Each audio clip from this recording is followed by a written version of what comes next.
It's an action-packed playoff series and we're loving every minute. Hello and welcome to Fox Sports Lab NBA. I'm Jack Heverin. With me, as always, our NBA guru and with a fresh haircut too, James Clements. Thanks, Jack. I'm about to give you a shove like you're a Phoenix Suns owner. What do you reckon? No, I don't, because you're a lot bigger than me. Coming up today, we'll look at the Boomers' freshly named World Cup squad. Carlos Boozer, the two-time NBA All-Star, will be back to talk all things playoffs, and we'll put the lens to the Celtics and the 76ers, as well as the Nuggets and the Suns. Well, James, it's been a massive year for Australian basketball already. It's a chance to get a whole lot bigger at this year's World Cup. Brian Goorjian has named his 18-man extended squad for August. What did you think? I think this is the deepest Boomers squad we've ever had, Jack. How good is this? You got 10 NBA players. The fact that you can leave somebody off like Aaron Baines is crazy, but it just shows you how deep this squad is. And look, Gorge did come out and say, look, it's a 4-year sort of cycle. Baines came back from his injury. He'll be fine. He's done great things for this country, but still.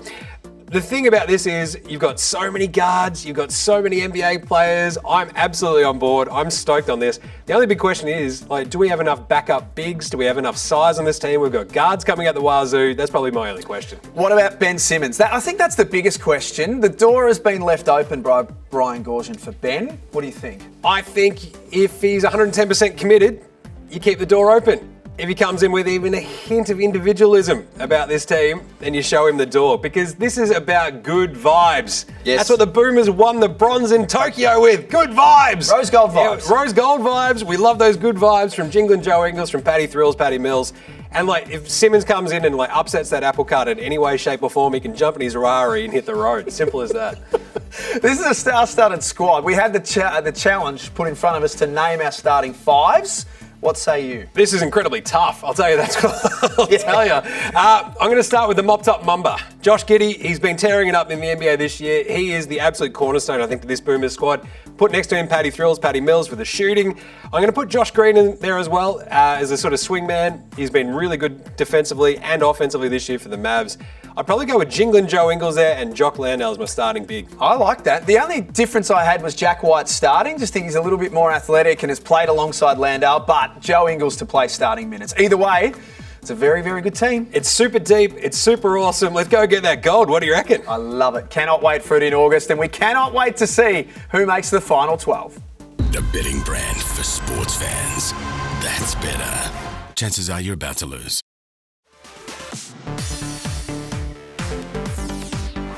We're very happy to welcome back our very own two-time NBA All-Star Carlos Boozer. Carlos, it is fantastic to see you, my friend.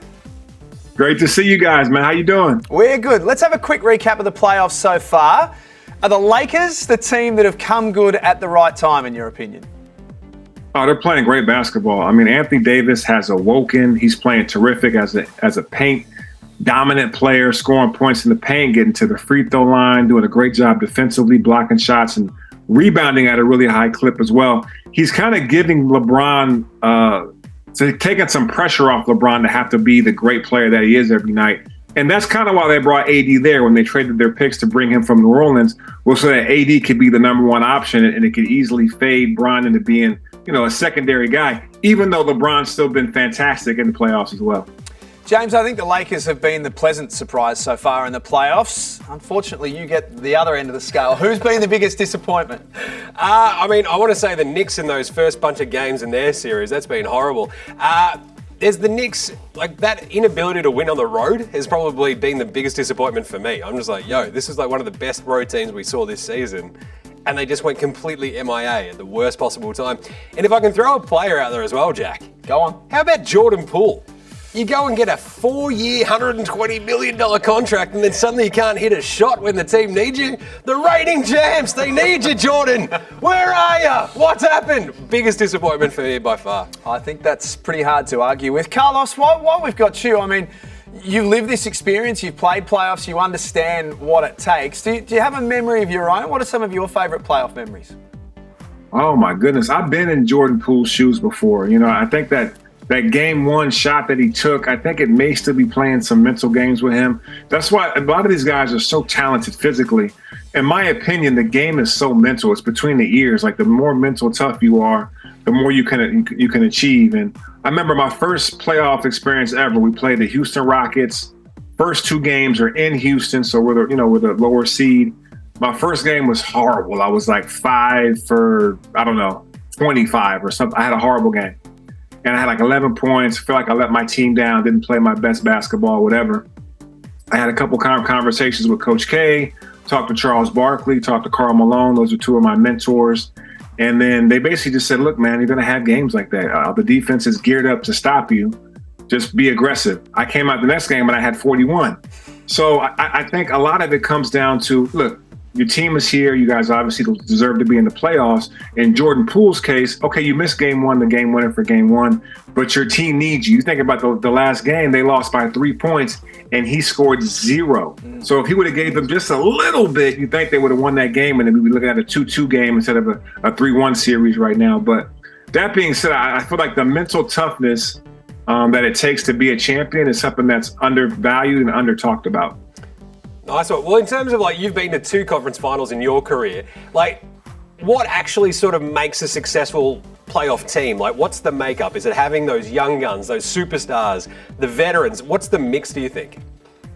Jaymz, I think it's the balance of having both. You got to have a couple young studs that are like unafraid, maybe even unaware of how big the moment might be.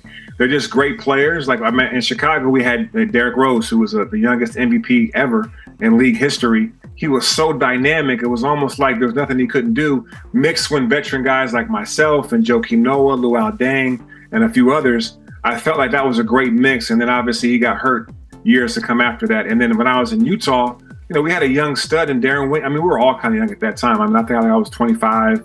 Darren was like 22, and we were young and hungry and determined.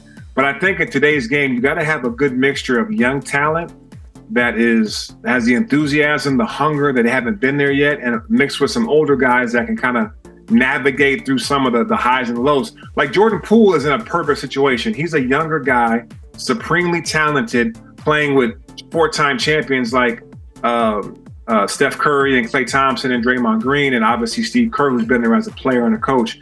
It's the perfect mix for a guy like Jordan Poole to tap into some of his veterans to give him some more confidence, because they need him to get a game and move it to game 6. Nicely done, Carlos. Fascinating insight as always. Next up, we take a look at the Celtics and the 76ers.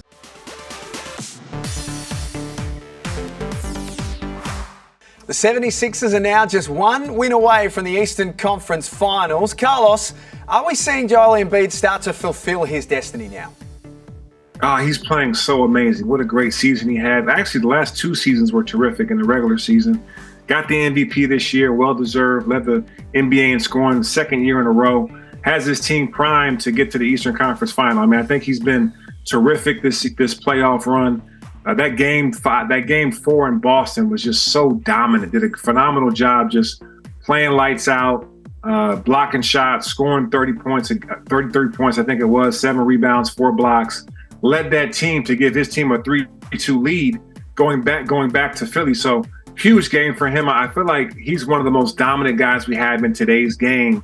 And for him and Jokic are kind of in the same place, right? They're 2 dominant bigs that haven't got championships, right?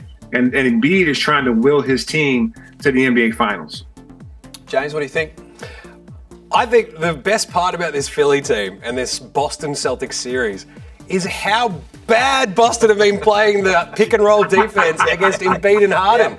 Harden is just tearing them up at will. It's absolutely crazy, Carlos. It just seems like they've just completely been discombobulated by this pick and roll defense for Harden and Embiid. Harden, he's the MVP of this team at the moment. He goes well, they win the game. He goes bad, they lose the game. That's already happened in these series. I really, really am fascinated to see what happens in Philly Game 6. The Celtics were in this position last year, Jack. Like, this is it. They were down 3-2 to Milwaukee. What do? They went back to Milwaukee. They won there. They came back to Boston for Game 7. They won. It's going to be a fascinating end of this series no matter what, I reckon. I can't wait for the end of this series. There's plenty to like about the MVP and his team.